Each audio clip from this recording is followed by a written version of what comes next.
And get this, Ike actually has something that's related to the last call, and I want to talk to them. Ike in Colorado Springs, thank you so much for waiting for so long. You're talking to Eric and Geoff.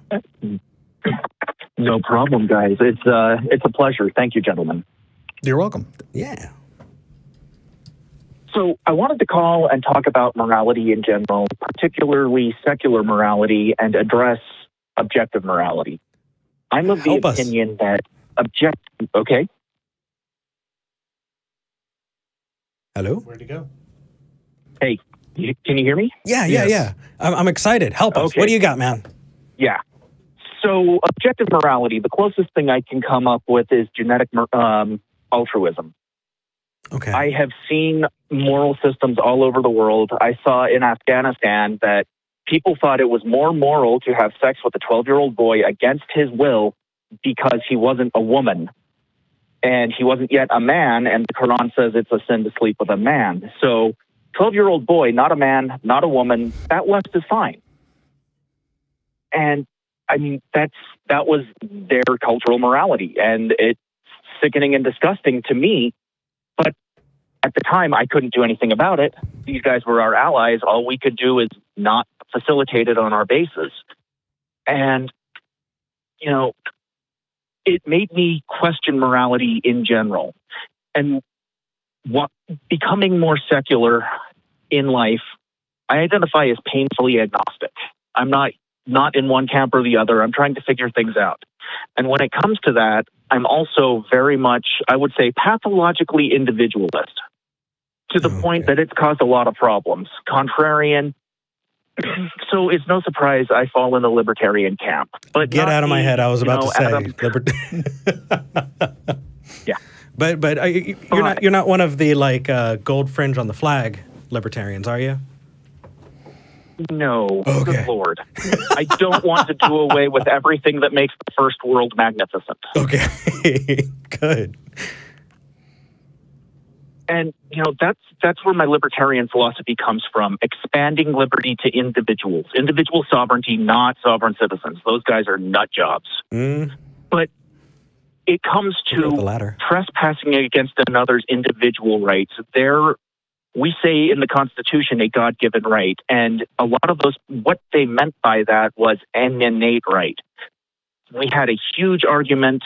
I know Geoff is fully up on all of this crap in the Constitution and the writing and where. I will say that's actually in the Declaration of Independence, if I remember correctly. Yep. I'm sorry, you're correct.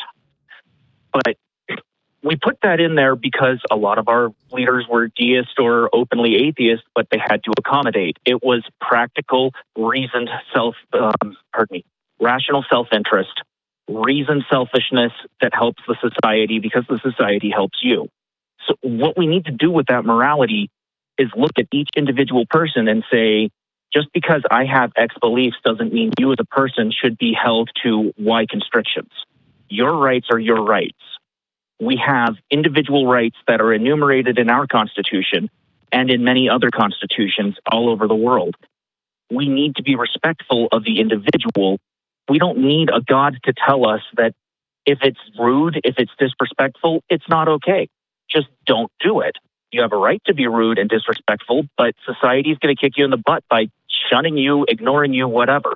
We don't need God. We don't need an ultimate authority because we have that inbuilt genetic altruism, but we also have a societal norm. We sign the societal contract. Whether we sign it or not, by choosing to live in a society, we choose to accept those rules, that set of morals. And it is incredibly subjective. I recognize that. We have to look at each situation. We have a drive to go. And I do want to jump in and say that, you know, not all laws are moral. You know, there are plenty of immoral laws, I would argue. Agreed. I'm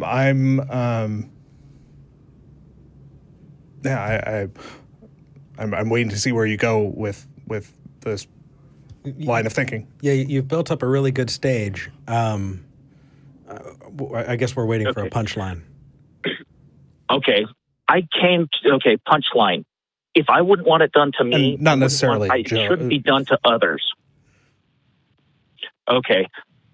Basically, we have a system in the country, and it's been screwed up. Still is screwed up. We need a lot of overhaul. And that's not saying, well, you have undue privilege, let's restrict you. That's not saying, that's saying we need to look at this stuff as people and look at, we're a capitalist society. Let's look at some market solutions practically, whether it's English as a second language, and people are getting upset about that. But those individuals are trying to become citizens or live in this country. They have a set of rights. That set of rights say they have the opportunity to the best education, or the right to the opportunity of the best education we can provide. Okay. That's it. I guess I just wanted to jump in a little bit. I'm sorry, I'm getting off track. No, just because it went into politics, and there are a couple political things there that I would say either just by the fact that they aren't that way, or I'm just not sure we're talking about morality. And yeah. Okay. Yeah. Cypherpunk just morality. Hold on just a second. Sorry to interrupt. Cypherpunk is uber elite. Do you remember elite speak? Yeah.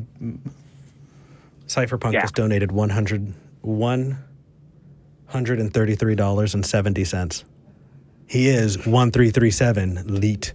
Cypher, thank you. Thank you. Nice.